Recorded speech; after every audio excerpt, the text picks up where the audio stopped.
Man, I am such a fan of these Spector basses, especially the USA stuff coming out of Woodstock, New York. I'm going to do a quick demo of this bass for you today, all in this one video. Normally, most basses, I do 2 videos for them, but I'm a little pressed for time, so I'm just going to do one.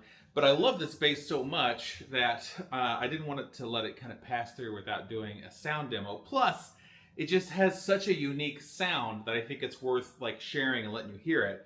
I've had a few Spectors come through this year, and to the point where I'm really impressed by them. We'll just leave it at that for now. The USA stuff in particular, I think, is pretty exceptional, and I'm definitely a big fan of them. So this is a trade, but it is in essentially new condition. I'm surprised like the plastic still is on the pickups or something. The plastic is still on the electronics cover. I mean, this is like, even the hardshell case it comes in, this looks like a brand new bass. So it is an NS-5 made out of Woodstock, New York. This bass was built on December 30th of 2022. We've got the EMG-X pickups, and this has the HAZ Labs preamp in it. That preamp is really popular with a lot of fans of Spector basses, especially like the original NS2s and those early designs, because of this preamp. And most of the Spectors I've played have had other preamps in them, which I like those, but I get the appeal of the HAZ Lab, and you'll kind of hear it in the sound demo when we get to that here in just a second. It's got this beautiful, like, kind of mid-rangey, burpy quality that is just going to totally cut through the mix. And they're kind of known for having like this little bit of like, almost like this tactile kind of like grit to the sound, which again helps it to cut through a mix without having to just be loud in the mix, if that makes sense. So I could totally see that. And then the boost and cut, especially primarily the boost of like the treble, gives it clarity without getting it harsh, and the boost of the bass gives you more low end without making it muddy, which is not an easy thing to do either. This particular model has this really beautiful flame maple top, and then a black walnut stain body and tone block through there. Ebony fingerboard with the inlays here. But just a really, really lovely bass. Currently available over at FretSpot.com. Had my tech go through it, make sure everything's perfect, and like I said, it's in absolute mint condition and just sounds amazing. So how does it sound? Okay, so I'm just gonna set everything flat and both pickups on, turn on the interface so that you get to hear it direct, and yeah, here's what it sounds like.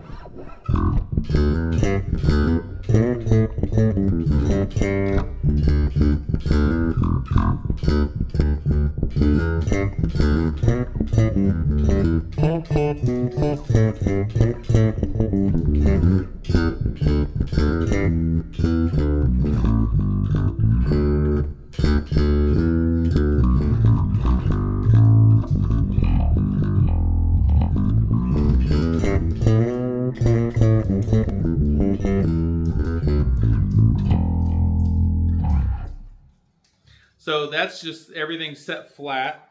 If we boost the treble only, I'll do that so you get a sound for that.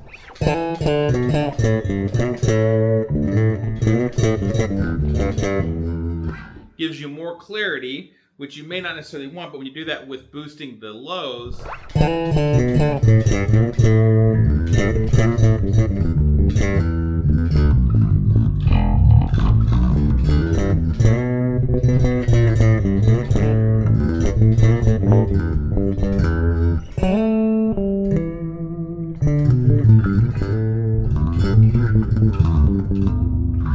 like that is a great sound, those two together. If I leave the bass boosted and pull the treble back,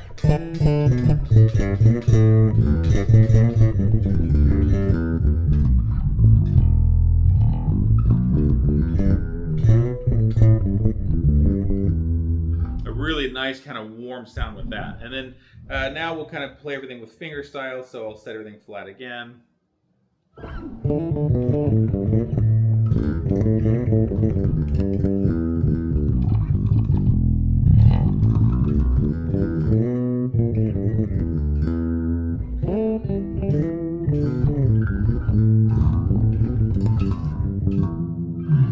So that's what that sounds like there. If we boost the treble,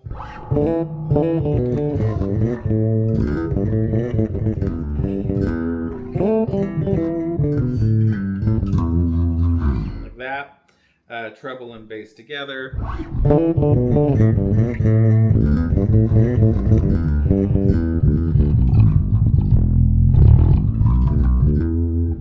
See, all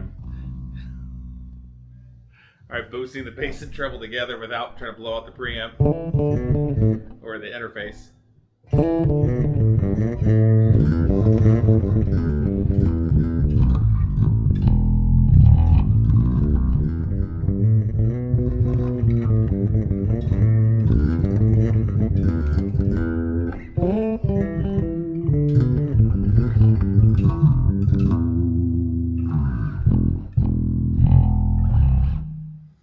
Yeah, just a great sound for that. And let's just try the bridge pickup alone.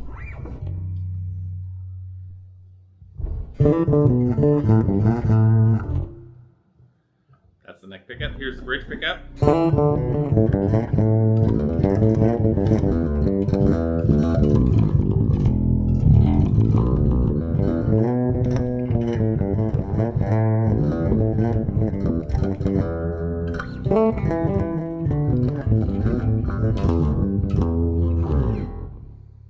Pull the treble back.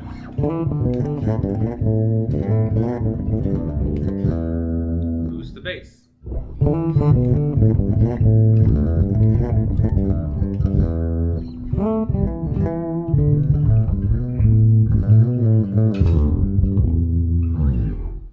Just such a great sounding instrument. Really, really love it. All right, and then if we just do the neck pickup.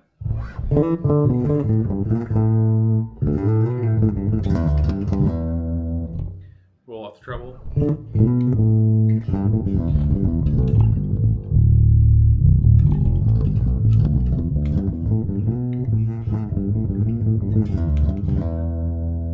Boost the bass.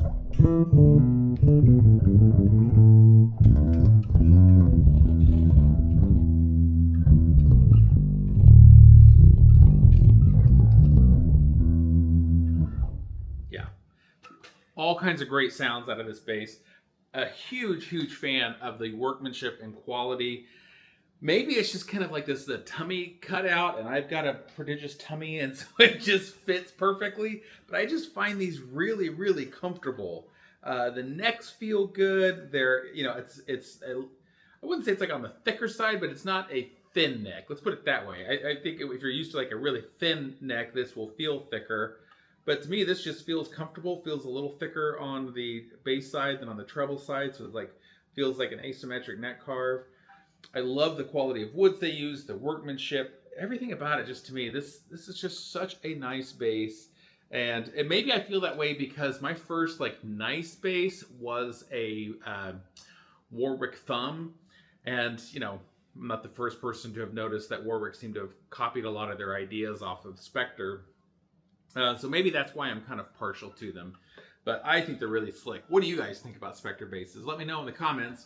And if you would want this one, head over to FretSpot.com. If you see it on the site, it's available. If you don't see it, someone else snagged it before you and it's already gone, friends, unfortunately. But yeah, head over there and check it out. And as always, if you want to see the latest and greatest products that come to FretSpot as soon as they hit the site, follow me on Instagram or Facebook. Right now, that's the best way to be notified of when new things come in. All right. Thanks for watching. Hope you're well. Bye-bye.